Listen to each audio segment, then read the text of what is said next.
Hey yo, what's good everyone? Twisted here with the Open Sorcery, and today I want to go ahead and talk about the terms and concepts of Metanoia and Gnosis, which, generally speaking, I'm familiar with the latter of Gnosis, but when it comes to Metanoia, that's actually a term that I've come across more so recently. In particular, at least the first instance that I heard it and was like, oh, I didn't know this word or term before, was in a conversation between Jonathan Peugeot and the wife of Jordan Peterson, Tammy Peterson. And they were talking about the subject of conversion, in the Christian sort of lens, particularly the story of St. Paul of Tarsus, who, for those who are familiar, or should I say for those who are not familiar, is the story of how a Roman legionary went ahead and he was persecuting Christians and was pretty well known and infamous for doing so. But then you could say a act of God or a miracle occurred where a blinding light went ahead and flashed in front of him, knocking him on his horse and rendering him blind. And in that sort of instance, it led to his spiritual transformation, his awakening, going through a process of metanoia. So, that's the first instance in which I heard the term, or at least I consciously was aware of hearing the term. The second time happened to be, just a couple days ago, when it was listening to a conversation between Bishop Barron, who has had conversations with Jonathan Peugeot before, and actor Shia LaBeouf, in promotion of the new Padre Pio film that is, I believe it debuted yesterday as they're recording this video. But in any case, he was, the general gist of that conversation with Shia LaBeouf was talking about his own conversion to Christianity and Catholicism in general, previously being not necessarily an atheist, but agnostic, which, being that we're talking about the term of gnosis, we'll go ahead and cover the meaning of those in a bit. But he was agnostic and, but listen to people who are more so atheistic and not necessarily of a spiritual, magical, esoteric framework or mindset. Like, he kept name dropping Sam Harris and all of that. So, to get into not just why I'm talking about it, but the actual meaning of it itself, I'll go ahead and use both the Merriam-Webster dictionary definition of what metanoia is, as well as the wording of Bishop Barron to Shia LaBeouf. So, starting off with the quote-unquote Merriam-Webster dictionary, well, I was about to say quote-unquote official Merriam-Webster dictionary definition. A transformative change of heart, especially a spiritual conversion. And to paraphrase the words of Bishop Barron in a conversation to Shia, go beyond the mind you have. So in that sort of sense, right, if we're just going to go by, the second definition, it's pretty much like you get to a point where you have your own frame of mind, you have your own perspective, so just to use the example of the people, in said conversation, like Shia LaBeouf was at a point of like, all right, I am Shia LaBeouf, this is my world, and all that sort of thing. And then as time went on, or you could say even more so instantaneously, you could say a switch flipped, and he kind of like, his perception widened, his perception changed in a seemingly just like abrupt, mystical manner, which it does not necessarily, the word itself doesn't have to apply to just spiritual connotations, but, very much so does as per definition. So, in that sort of sense, right, it's like an expanding of awareness, of consciousness, and all of that sort of thing. So if we're going to put it in new agey terms, it's like a spiritual awakening, bro, and all that sort of thing. To which I can go ahead and say, like, in me going and doing that little Mimi voice, and trying to stereotypically sound like a new ager or someone who's like from, like, you could say, a Californian new age sort of I guess wave or what have you. When it comes to spiritual awakening in of itself, right, putting in that particular framework, I will say that, obviously, it is something to, observe within yourself and to find out whether such is the case, to know, right, and all of that. And just be like, all right, is this something that's genuinely occurring, or am I seeing changes? Am I noticing things? Or is it something that goes ahead and is like, I read an article or someone told me something, and it's like, okay, I've been told a spiritual awakening, I'm believing it, but I'm not necessarily all too sure. Like, if you are going through the process, you'll have an inner knowing of sorts. Granted, there will be quite a bit of times where you have the doubt of the mind to try to get in the way of it, but just somehow, some way, you'll just be like, I know, or you look in hindsight. So, in terms of the, I guess you could say, negative side of those who use the framework of spiritual awakening, I wanted to talk about just my stance on woke, being woke, kind of like, yes, there's a whole, like, political sort of attachment to it nowadays, but just generally speaking from a awareness, consciousness standpoint, a lot of times what I've observed and noticed is that people who use the term woke in of itself, not all, of course, everything's an individual case-by-case basis, but a lot of times those who associate with the term woke or have associated with it, they happen to become aware of a couple extra things that they previously did not, whether it be in a spiritual capacity or a political capacity, a socio-economic capacity, or anything else. And next thing you know, they kind of get a holier than thou complex. Oh, I know these things, so you're not woke, you should listen to me. And that in of itself being a bit prideful, a bit huffing their own farts, to put it like that. But, in that regard, that is something to look out for. Not even just if you're using that terminology of woke or anything like that, but for any sort of expansion of knowledge or awareness, or getting better at a skill, going ahead and, learning this, that, or the third, is to not become prideful or vainful, and to humble yourself and realize that at the end of the day, you may learn some things in a particular subject, whatever it may be, to whatever large or small of an extent that us humans are capable of. But at the end of the day, in the grand scheme of things, it don't mean jack shit. Like, you're still a grain of sand amongst the beach next to a very vast ocean under, a starry sky and that sort of thing. Like, I will use the axiom of as above, so below, as within, so without. We are part of a microcosm we are the microcosm that is a part of a larger macrocosm, and that macrocosm is a microcosm to another macrocosm, and so on and so forth. And of course, it works in the reverse way as well, but just generally speaking, we in of ourselves, we need to acknowledge that there is quite a bit that we don't know, and that's okay. We're in this form to have a particular sort of experience where our knowledge is in fact limited, purposefully and to our benefit, to gain experience in this manner.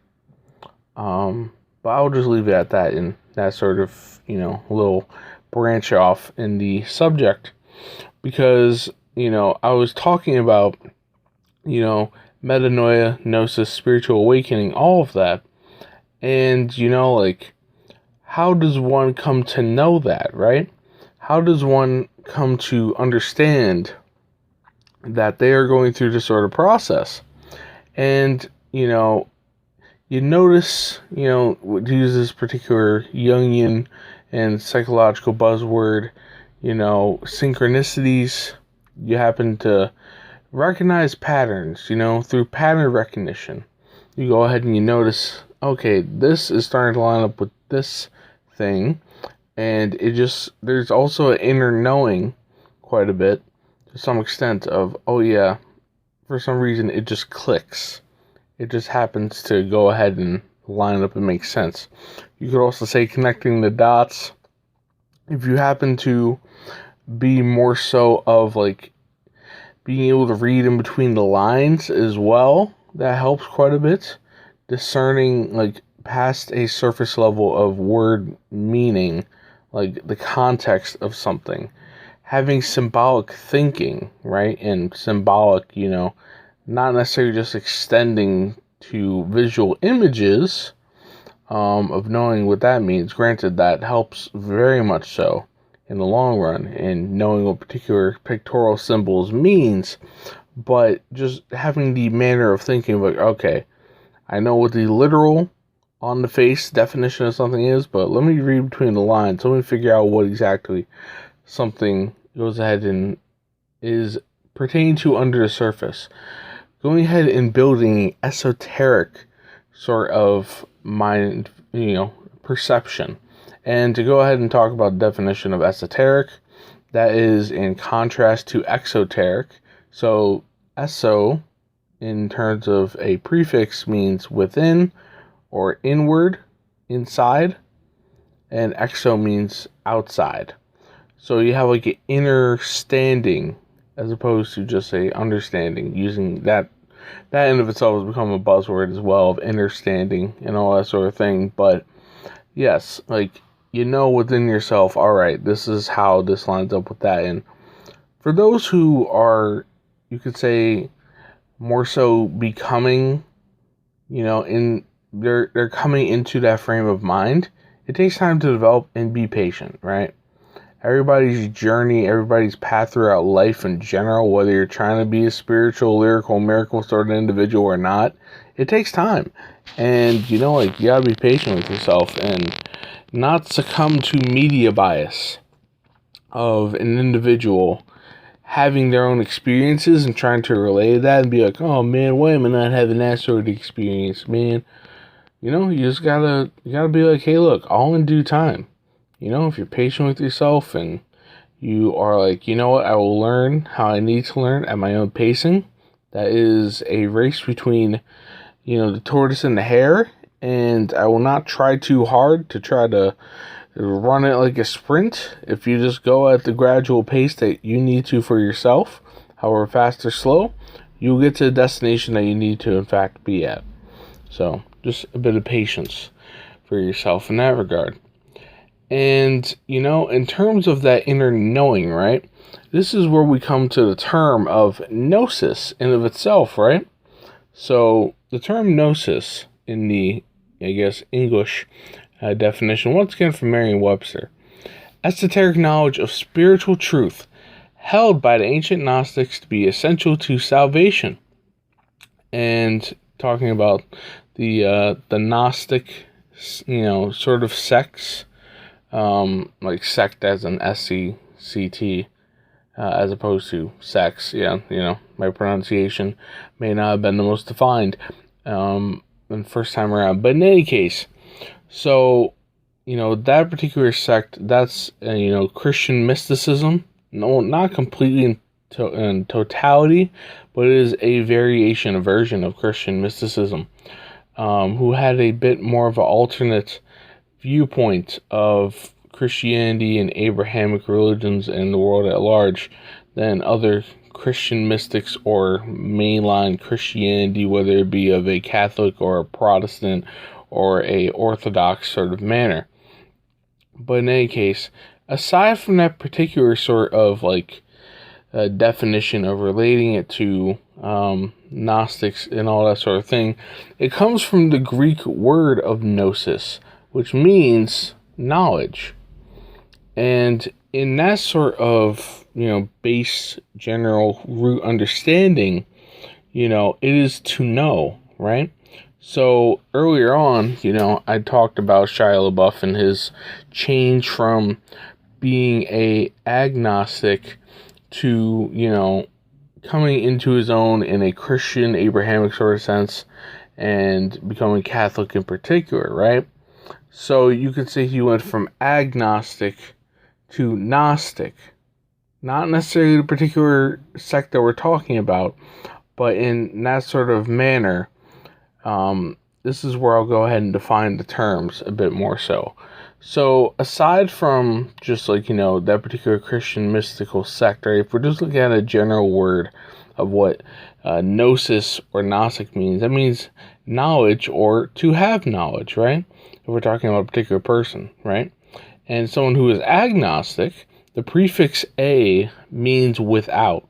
So, if Gnostic is relating to knowledge or having knowledge, that is without having knowledge.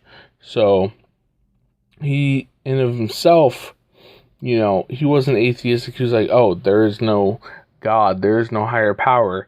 It was just that he didn't know.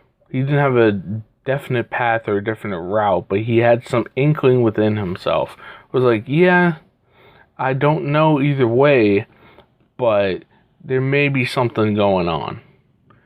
And, that sort of thing right there, just to give that a little bit of a definition, for those who were not necessarily aware before, right,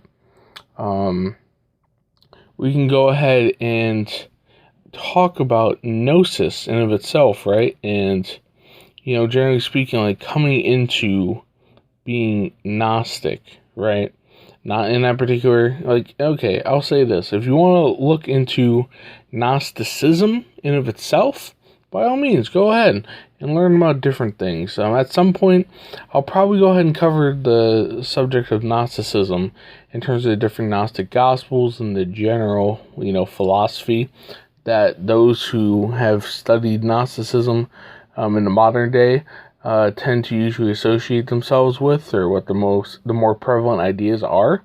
Even though it's a just like any other sort of variation of Christianity or any religion or anything like that, there's many different interpretations and different, denominations and all that sort of thing. But at some point, I'll probably cover that. But, generally speaking, to talk about gnosis, right? That inner knowing, right? That inner, this clicks for me. I know that there's some sort of higher power, or there's some sort of, way in which things are organized and ordered from some sort of force, some sort of consciousness, awareness, intelligence on a more so macrocosmic scale and scope in all of that, right? To go ahead and talk about it a little more so, I'm actually going to go ahead and take from a infographic that I happen to utilize quite a bit in this particular wording. It's also going to dive into a couple other things that I'll likely cover in another monologue, TED Talk, you want to say, another video, what have you. But starting off right now, so before you could say gnosis, right? Before someone achieves a point of gnosis, from the level of consciousness and awareness, we have right here, it's kind of like a Venn diagram of saying I am, and then in the middle it's and then we all are. And the left part of the Venn diagram is self, and the right part of the Venn diagram is God. So keep that in mind when I'm going through the rest of it. So I am, that's the self part, and we all are, that's God. And that is the normal base existence. Self and God are separate and non-intersecting. So when a person achieves gnosis, right, you could say they achieve enlightenment, or, a light bulb flicking off in their head, even for a brief moment, a small instance, right? That is when, the beginning of the path, self and God are overlapping, but not equivalent. So in talking about the Venn diagram, on the left, the self side, you have I am, and then in the middle is I and we, and then on the right side of God, you have are all we, and all that sort of thing.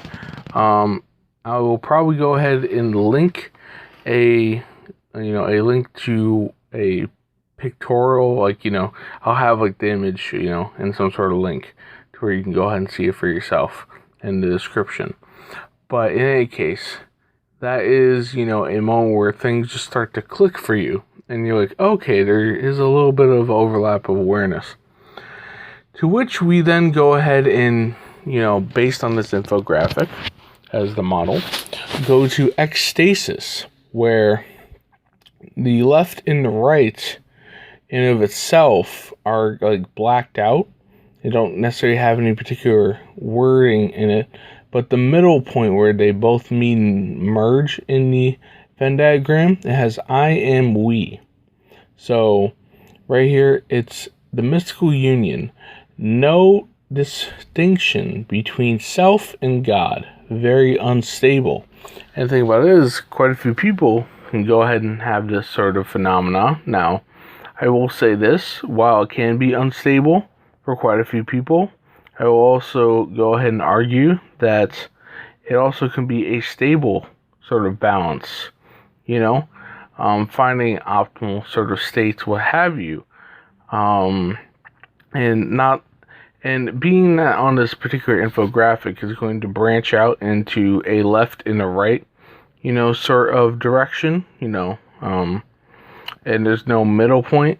Me, from my understanding and comprehension, there is in fact a middle path, a middle way, which, that's another sort of thing of this is where I'm saying I will likely talk about these sorts of things later on, and in particular with a magical Kabbalistic Western frame of mind. It is what is called the left-hand path and the right-hand path, as well as what is not necessarily as known, but something that you develop over time or through finding out, through studying or what have you, the middle path as well. And in a more so Eastern sense, they do refer to it as the middle way, as I said before. So on this particular diagram, we have on the left-hand side, we have Kim or Kain. That is from the Hebrew, I believe, and I am by no means a native Hebrew speaker, so my pronunciation is bunk, so be it. But on this right here, the left-hand path, if you remember the orientation of the terms earlier on, as I was describing it, you have the left-hand circle of the Venn diagram complete, and the meeting point there as well, but the one on the right, which is, dubbed God, as opposed to the left part of the Venn diagram being self, that one is all blacked out on the right. So on the left-hand side is I am and I, and then the middle part are all we. So to go ahead and actually, talk about the description that is provided here. The secret syllable. Self and God are one, and yet not one. God is devoured and digested, and a new God is born. The left-hand path. And, it does not necessarily showcase the middle path or the middle way, a more so stable, you could say, destination, if you want to put it like that, after ecstasis, what have you. But, even though it's not shown in this infographic, I would say that is something you continue to tread upon and become more so balanced, and you could say able to navigate in a regular sort of manner. But in any case, the only other thing to describe on this particular infographic is the zero-sum route, which, if the other one of Kim or Kaim is what I just described as the left-hand path, this is going to be the right-hand path. So, in a opposite sort of manner, other end of the spectrum or scale, the self circle is blacked out, whereas the right part of it, the part where it's God, and the middle part where it meets are full in. So in the middle part, it's we, all, are, I. And then on the God part, it says, and am I. So in this sense, in terms of the definition of zero sum, dissolution, recognizing that self is God, but God is not self. The self, like a drop of water in the ocean, disappears into oneness, the right-hand path. And in that sort of sense, you could say it is, to use other terminology, that Kim is the extreme polarity of the personal or the selfish, whereas the zero sum is the extreme destination, quote unquote, or polarity of the selfless and the transpersonal. Now, in this sort of sense, for me, at least from my particular perspective and understanding, you want to have a healthy balance between the two, whether you're living a normal life, or, a quote unquote, to use the sort of Harry Potter terminology, the life of a muggle, mundane, layperson, what have you. But even if you're in a spiritual, magical, occult, esoteric, whatever sort of mind frame, life, journey, whatever, balance is still important regardless, and potentially even more so based on the sort of things that you're doing to actively engage in knowing thyself, which, yes, very much important. So, in that sort of sense, you can get to a point of gnosis, like an initial spark, an initial gnosis, an initial knowing, right? The light bulb going off in your head about certain concepts and things. And then, of course, there's further developments. I'll put it like this. Even though there are set points and definitions in this infographic, it is never a truly complete destination. It is an ever-continual journey. Whether you do choose to lean towards the left-hand path of Kaim, or the right-hand path of zero sum, or walking down a middle way, a balanced manner, somewhere in between. And granted, nothing is truly 100% one way or the other. That's just how existence operates and that sort of thing, because it's a continual dance between one polarity and the other in any sort of sense. And for further elaboration on that, outside of my own doing so, I'll just generally point you in direction of the Hermetic Principles and the Kabbalion for those starting out. But I'll probably talk about the Hermetic Principles and just general concepts within the polarities at some point, having their own little special conversation about it. But for now, I think that should suffice. And generally speaking, to circle back to the whole point of Metanoia and Gnosis, just generally speaking, you go through the process of having a change of mind, a change of heart, where you see things previously in one manner, and then you get you get clarity, to put it like that. You get clarity and in a knowing of some sort, however strong or however faint or what have you. I will share a personal anecdote of my own, that I was a preteen and I was, doing whatever I was doing after coming home from school. And, I just happened to go along a train of thought, right?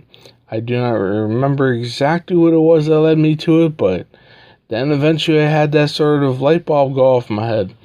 And, it hit me like I got a very strong gut feeling, and the thought process, during the thought process of, I am one with everything. I am connected to all. Like, I'm connected to God, being I was raised Christian and Catholic. One side of my family being more so Catholic, the other one being non-denominational, or you could say Protestant, or, well, not necessarily Protestant, but more so of a, I guess, I don't know, maybe evangelical. Not necessarily going to a mega church or anything, but you get the point. In any case, right? So I had that sort of upbringing and background and like base comprehension of things. But I was like, I am one with God. I am God. God is me. And that sort of thing is similar to the whole initial gnosis thing that was stated here in the infographic. And in that, I was like, okay, so God is within everything. God is in the trees, the plants, the ants, the animals, the critters, the air we breathe, bugs in me, other people, all that sort of thing. And some sort of faint,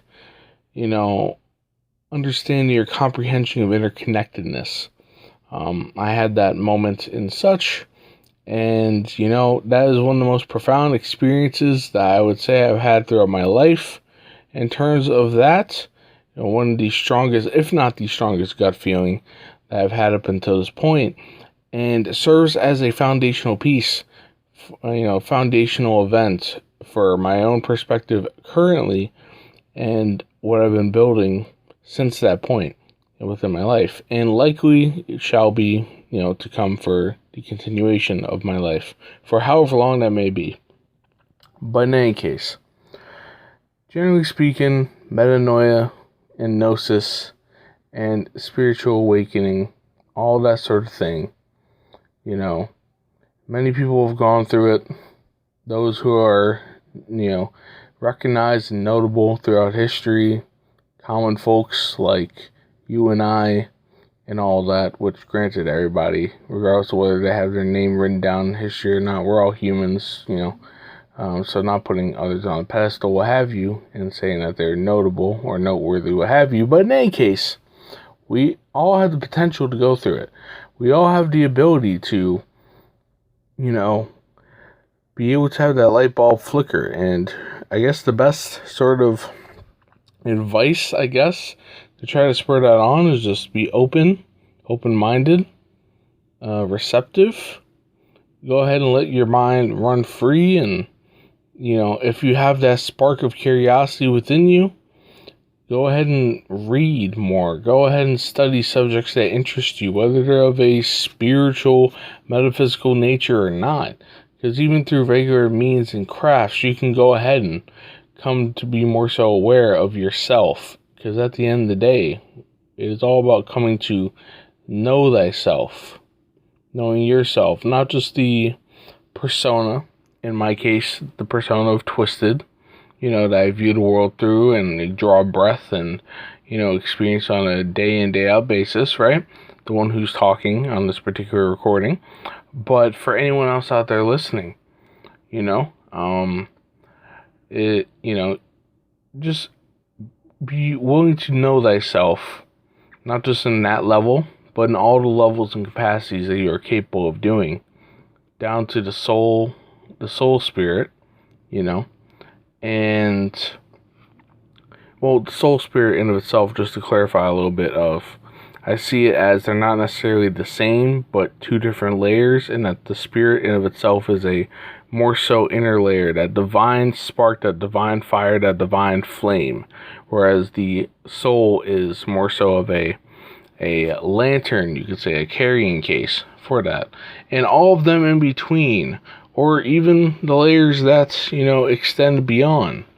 And so, but those are things that I can elaborate and give dedicated time to in other instances. But yes, just be willing to learn about yourself, know about yourself, explore what you're passionate about, and, experience. Just go ahead and do it. So I'm going to go ahead and cap this off with, when it comes to exploration of the self and, that sort of thing, follow the words of Shia LaBeouf in a previously popular meme of just do it, you know? And also, I want to go ahead and say that while I was hearing about the concept of metanoia recently and all of that, I was becoming reacquainted with, some music, back in the early 2000s and all of that I enjoyed quite a bit when I was younger, growing up as a kid and all that. And popular song, I'm fairly certain a good chunk of people who are listening to this know of it, but it's Bring Me to Life by Evanescence. And that sort of, whether you're in a depressive state or you just don't happen to know, like, that there's something beyond or an interconnectedness, what have you, that song Bring Me to Life, whether Amy Lee, the front woman for the band, originally intended it for that sort of context or not, I can go ahead and perceive it and see it as like, yeah, it can be relatable to experiencing metanoia, gnosis, spiritual awakening, and all that sort of thing. And so shout out to that song, shout out to the debut album that comes off of called Fallen, won a Grammy and all that sort of thing. And since then I've been reacquainting myself with the band and their early discography, just for my own enjoyment, because it's been a bit since I've gone ahead and checked it out. But in any case, I think that pretty much wraps it up of what I wanted to cover about the particular terms of metanoia and gnosis for now. So, with all that said, this is Twisted with the Opener Sorcery, and stay frosty, Neguses. Peace.